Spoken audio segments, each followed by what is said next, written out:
আজি আপোনালোকৰ লগত মই আকৌ টিউটৰ ছাৰ বাইদেউসকলৰ বিষয়ে দুই এষাৰ শ্বেয়াৰ কৰিম। আপোনালোকে স্কিপ নকৰি সেইসকলে আমাৰ ভিডিঅ'টো চাই থাকিব আৰু এতিয়ালৈকে যদি আমাৰ চেনেলটো ছাবস্ক্ৰাইব কৰা নাই কাইণ্ডলি ছাবস্ক্ৰাইব কৰি দিব। নিশ্চয়কৈ টিউটৰ ছাৰ বাইদেউসকলৰ এবৰি সমস্যাৰে জড়িত হৈ আছে আৰু সেই সমস্যাবিলাক অসম চৰকাৰে এতিয়ালৈকে কোনো গুৰুত্ব প্ৰদান কৰা নাই আৰু সেইবাবে টিউটৰ ছাৰ বাইদেউসকলে বিভিন্ন সময়ত বিভিন্ন ধৰণৰ পদক্ষেপ লৈ আহিছে আৰু তেখেতসকলে এইবাৰো এটা গুৰুত্বপূৰ্ণ সিদ্ধান্ত ল'বলৈ গৈ আছে, যিটো সিদ্ধান্তৰ জৰিয়তে হয়তো তেখেতসকলৰ শেষ সিদ্ধান্ত বুলি ক'ব লাগিব। সেইবাবে প্ৰতিগৰাকী টিউটৰ ছাৰ বাইদেউসকলে সেইখিনি জনাটো খুবেই এটা প্ৰয়োজন বুলি মই ভাবো আৰু তেখেতসকলে এইবাৰ ওলাই আহিবই লাগিব। অলৰেডি কেন্দ্ৰীয় কমিটিয়ে গুৰুত্বপূৰ্ণ এটা সিদ্ধান্ত ল'ব, যিটো সিদ্ধান্ত আপোনালোকে হয়তো তাত অংশগ্ৰহণ কৰাটো বাধ্যতামূলক, যিহেতু আপোনাৰ কেন্দ্ৰীয় কমিটিৰ দ্বাৰা আপোনাৰ ধাৰাবাহিকভাৱে এটা আন্দোলন ল'বলৈ গৈ আছে শীতকালীন অধিৱেশনৰ আগতে আৰু তেখেতসকলে সেই আন্দোলন কৰাৰ পাছতো অনশন কাৰ্যসূচীৰ দৰে এটা গুৰুত্বপূৰ্ণ সিদ্ধান্ত ল'ব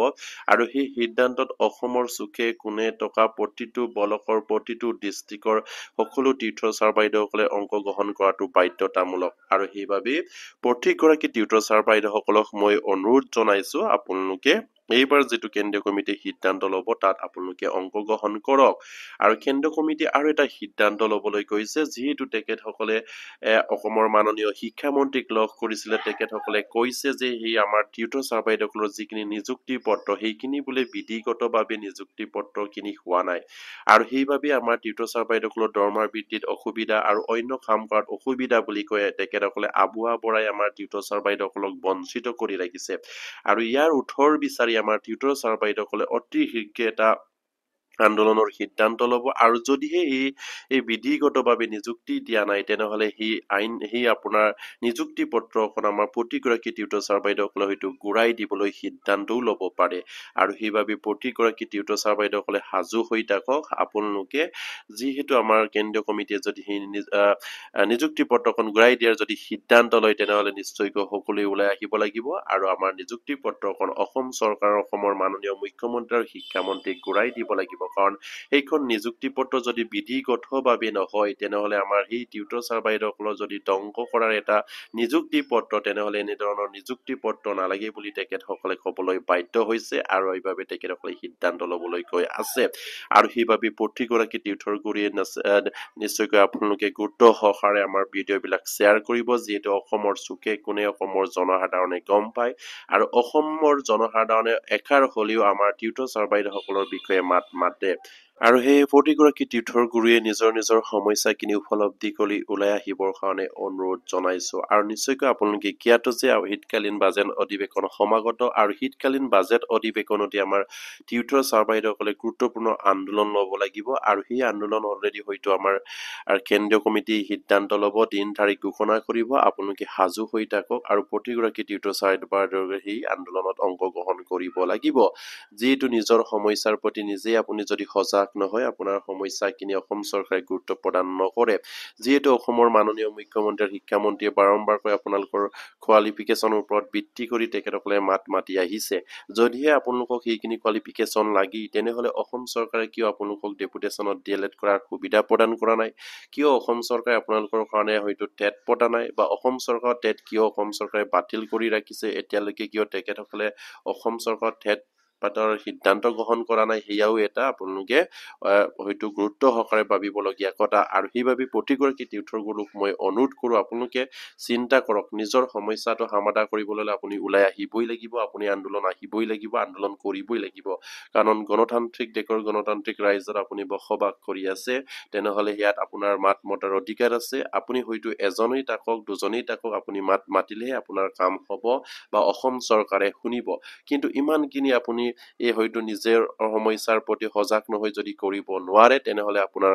কাম বাগি থাকিব, কেতিয়াও আপোনাৰ সমস্যা সমাধান নহয়। সেয়া হয়তো আপোনালোকে গম পাইছে, কাৰণ আজি 5 বছৰ আপোনালোকৰ উখলিব হ'ল, কিন্তু মাননীয় মুখ্যমন্ত্ৰীয়ে বাৰম্বাৰকৈ আপোনালোকক কৈছিলে কেইমাহ মানৰ আগত আপোনালোকৰ 1 অক্টোবৰৰ পৰা দৰমহা বৃদ্ধি হ'ব, কিন্তু বিষয়টো কিমান গুৰুত্ব সহকাৰে তেখেতসকলে ঘোষণা কৰিছিলে আপোনালোকে হয়তো নিশ্চয় অনুমান কৰিব পাৰিছে।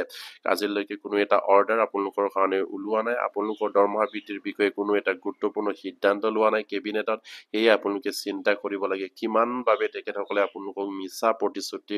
দি আহিছে আৰু তাতেই আশা কৰি আপোনালোকে হয়তো বহি আছে সেইদৰে যদি বহি থাকিলে কেতিয়াও আপোনালোকৰ সমস্যা সমাধান নকৰে অসম চৰকাৰে কাৰণ আপোনালোকে তাতেই সন্তুষ্ট বুলি ভাবি ল'ব আৰু সেইদৰে তেখেতসকলে এইখিনি কাম কৰা নাই কাৰণ আপোনাৰ প্ৰতি আপোনাৰ নিজে গুৰুত্ব দিবলৈ আপুনি তাক হেঁচা প্ৰয়োগ কৰিব লাগিব নহলে তেখেতসকলে গুৰুত্ব কেতিয়াও আপোনালোকক নিদিয়ে আৰু সেই আপোনালোকে হয়তো আজি 5 বছৰ উকলিবৰ সময়ত হয়তো বুজি পোৱাটো উচিত কাৰণ ইমান দিনে হয়তো আপোনালোকে বুজি পোৱা নাছিলে কাৰণ আপোনালোকৰ আন্দোলন দিলে হয়তো 1000-1500 মানুহ আহে এই মানুহ দ্বাৰা কেতিয়াও কাম নহব কাৰণ আপোনালোকৰ অলৰেডি আছে আপোনাৰ 9000 শিক্ষক 9000 টিউটৰ ছাৰ বাইদেউসকল টকাৰ পাছত যদি 1500 আহে কেনেকৈ হ'ব যদিহে 1500 টিউটৰ ছাৰ বাইদেউসকল থাকি যদি 1500 যদি আন্দোলন কৰিব ওলাইলেহেঁতেন নিশ্চয় কাম হ'লেহেঁতেন কিন্তু আপোনালোকৰ 9000 শিক্ষকৰ ভিতৰত কেৱল 1500 2000 মানুহ ওলালে কেতিয়াও সেইখিনি সমাধান নকৰে আপোনালোকৰ 60-70-80% মানুহ হ'বই লাগিব তেতিয়াহে আপোনালোকৰ সমস্যাখিনি গুৰুত্ব প্ৰদান কৰিব অসম চৰকাৰে আৰু হেয়া বিচাৰিছে অসম চৰকাৰে আপোনালোকে ওলাই আহক আপোনালোকৰ সমস্যাৰ প্ৰতি অসমৰ জনসাধাৰণক জনাওক আৰু তেতিয়া হয়তো অসমৰ মাননীয় মুখ্যমন্ত্ৰীয়ে সমাধান কৰিব সেইখিনি মানুহৰো সমস্যা হৈ আছে আমি সমাধান কৰি দিছো অসমৰ জনসাধাৰণে গম পাওক সেইমতে তেখেতে কাম কৰে আৰু সেইদৰেহে আপোনালোকৰ কাম হ'ব যিদিনালৈকে আপোনালোকৰ 9000 শিক্ষক কৰ্মচাৰী আন্দোলনত ওলাব নোৱাৰে সেই দিনালৈকে কেতিয়াও আপোনালোকৰ কাম নহব কাৰণ আপোনালোকৰ কিমান কি অসুবিধা আছে নিজেই আপোনালোকে জ্ঞাত আৰু সেইখিনি আৰু এবাৰ ক'বলৈ কোনো প্ৰয়োজন বোধ নকৰো মই কাৰণ আপোনাৰ সমস্যাটো আপুনি নিশ্চয় জ্ঞাত হৈ আছে সেই সমস্যাৰ আজি যদি সেই সমস্যা ভাবি যদি আপোনালোকে থাকিব দিব বিচাৰে তেনেহলে আন্দোলনত নকৰিলেও হ'ব